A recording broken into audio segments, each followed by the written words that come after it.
Ang kalagayan natin ngayon, sobra na ang pambabalahura sa ating karapatan. Nasa kamay mo ngayon ang pagpasya kung ang bansang ito ay bubuhayin natin, sapagkat ngayon ay pilit na pinapatay ng mga mapagsamantalang politiko. Mga kababayan, punong-puno tayo ng kasiyahan ngayong hapon dito po sa Ayusin Natin ang Pilipinas Nationwide Campaign Rally. Batiin natin ang live ang lahat po ng ating mga kababayan sa buong Pilipinas, Luzon, Visayas, Mindanao. Kaya, kaway-kaway, nakikita tayo ng live, mga kababayan!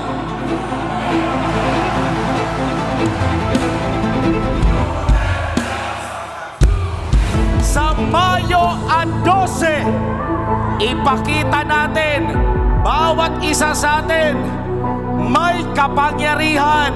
Piliin natin ang PDP senatorial candidates! Kibuloy Duterte, Kibuloy Duterte, Kibuloy Duterte. Sila po ay walang bahid ng droga. Si Pastor Kibuloy walang bahid ng korupsyon.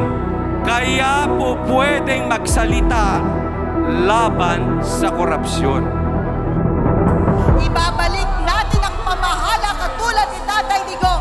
Iboto natin ang lahat ng senatorial candidates na pinili ni Tatay Digong para muling bumangon ang Pilipinas.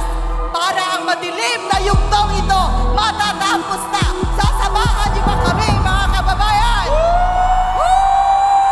Ito na ang umpisa ng bagong buhay, bagong Pilipino sa bagong Pilipinas, para sa Diyos at sa Pilipinas nating mahal. Mabuhay ang bawat Pilipino! Isa sa mga kinabilib ko kay Pastor dahil alam niyo yung hindi pa siya nakakaupo bilang senador pero ang dami niya nang nagawa.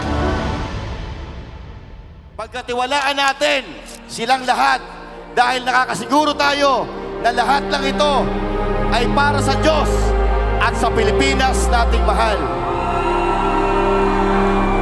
Mabuhay ang PDP laban! At mabuhay ang Pilipinas kong mahal! Hindi ko masikmura ang higit na talamak na antas ng korupsyong nagaganap ngayon sa ilalim ng administrasyon ni Bongbong Marcos. Buksan ninyo ang inyong mga mata. Magising po tayo, Pilipinas. Nakikiusap po ako na dalhin po ninyo yung buong slate ng PDP laban. Kasi po kailangan natin ang pipigil para hindi matanggal ang Vice President. Lahat po ng gustong manatili ang Vice President, lahat po kayo'y hinahamon namin. Dalhin po nyo lahat ang PDP laban.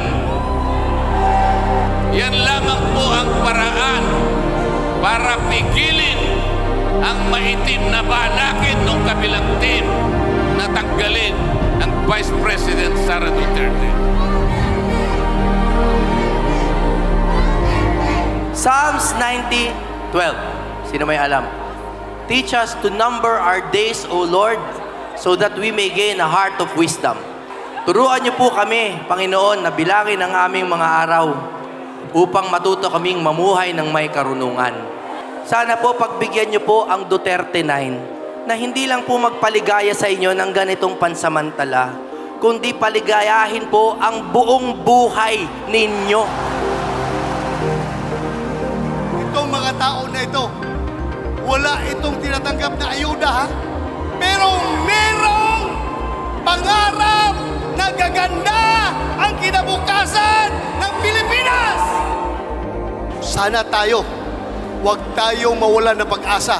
Fight pa rin tayo, kumbate pa rin tayo! Tulungan natin ito sila dahil sila ay magiging team na tagapaglinis ng ating bayan. Isang charismatic spiritual leader po at may leadership po. Palakpakan natin, Pastor Apollo C. Kibuloy! Ayaw kong masayang ang inumpisahan ni former President Duterte na labanan ang kriminalidad at ang illegal na droga.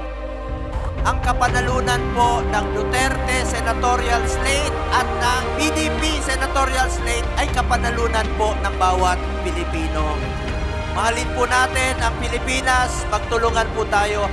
Mas maraming kakampi sa Senado, mas marami pong tutulong at magtutulungan po kami para sa ikauunlad pa ng ating bayan. Ang puso ko po ang nagsasalita. Gusto ko pong maglingkod sa sambayanang Pilipino. Ginagawa nilang magnanakaw o nagnakaw ang ating Vice Presidente. Ito naman ang sa akin, sambayanang Pilipino, kung kayo'y nanonood, walang magnanakaw na Duterte.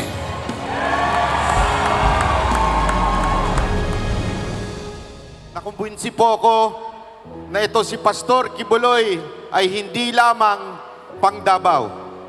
Dapat po talagang siyang maging senador dahil sa sobrang ganda ng ginawa niya sa kanyang community.